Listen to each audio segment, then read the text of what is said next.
Hi everybody, it's Yolanda and Lisa, and I'm back with some more encaustic wax techniques. I've got a blank 12x12, not blank really, it's a 12x12 pattern paper reversed from my least favorite pack, and I've got two samples here already set up of wax paper with crayon. I have a wood shingle, I got a pair of scissors and the gloss super gel and my beat up trusty dusty paintbrush for it. And what you're going to need is just any old wax paper. I don't have, it's right behind me. You'll cut it to about this size, maybe about 4 inches by 4 inches. It really doesn't matter the size as long as you can use the crayon shavings. And what you're going to do is use crayons. Peel it back farther, as far as it can go. You take your wax paper. There'll be two pieces. Maybe I should just get the wax paper and do it right. It would help. Because everybody's going to go, what? I'm going what? Yeah.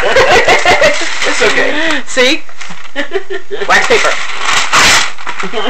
I did that. Just shredded it off. It's okay. I folded in half. Now you have two. What's really important is that when you're doing this with the wax paper for the encaustic wax, is keep the wax part facing upwards. Shiny part? The dull part facing upwards, the shiny part facing you on the second page. In other words, the two dull sides will be on top of each other. Okay. Now, what you're going to do is probably try and take the sharpener and go like this. I have two types here, so I don't know which is going to be better. You folks are going to have to give me feedback on that. It's an experiment that I did today. I don't know which is better. When I first did this, I just did it with just the wax crayons. It seems to hold up well on the tiles. And I added a second color.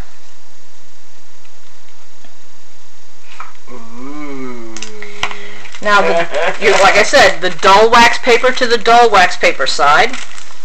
You want it big enough so that you can work with, because when you work with wax, it spreads. I turned it on low, the iron.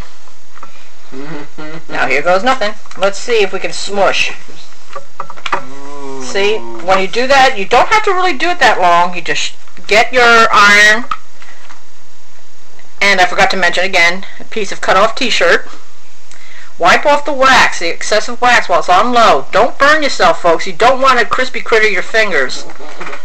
You know. And come back and say you're and then you shut off your iron so it can cool down.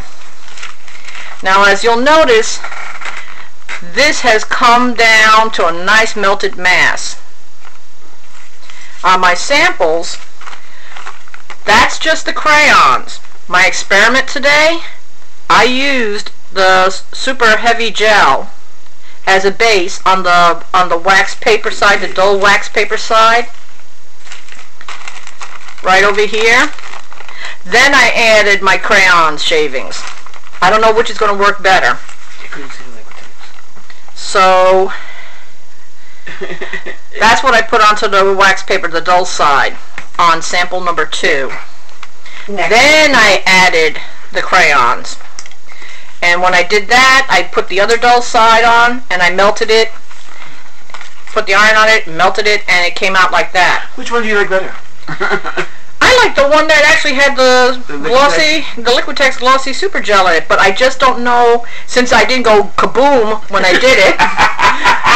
I'm assuming this is going to hold up better, because the one thing you'll learn when you're doing wax paper and making like a stained glass effect, and that's going to be the title of this, a faux stained glass tile, is that the crayons tend to chip and come away from the material that you're working with. But not on the tile so much, but on a painting, yes. So I'm dying to try this on a painting, this technique, to see if it works better. And right now what I'm going to do is I'm going to do the experiment one. I'm going to put the one that I like on it. I'm going to take some more of the super gel, because that's what I like working with to adhere things. I like your tutorial. Thanks, hon. I don't do tutorials well. You do too. I like yours. And then what I'm going to do is I'm going to slap this puppy right on top of it. Oh, me and my get the things in the center. I'm so horrible at that. And I flatten it on there, so it'll adhere really well. What you're going to do is then cut off the excess.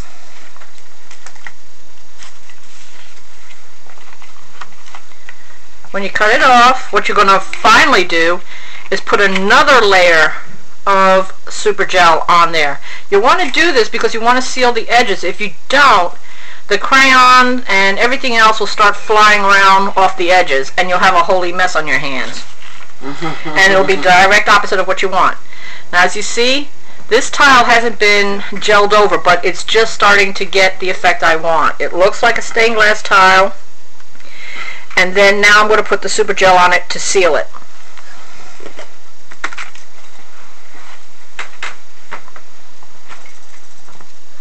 When I'm done with this, I'm going to wind up painting the edges black because I like mine to look distressed.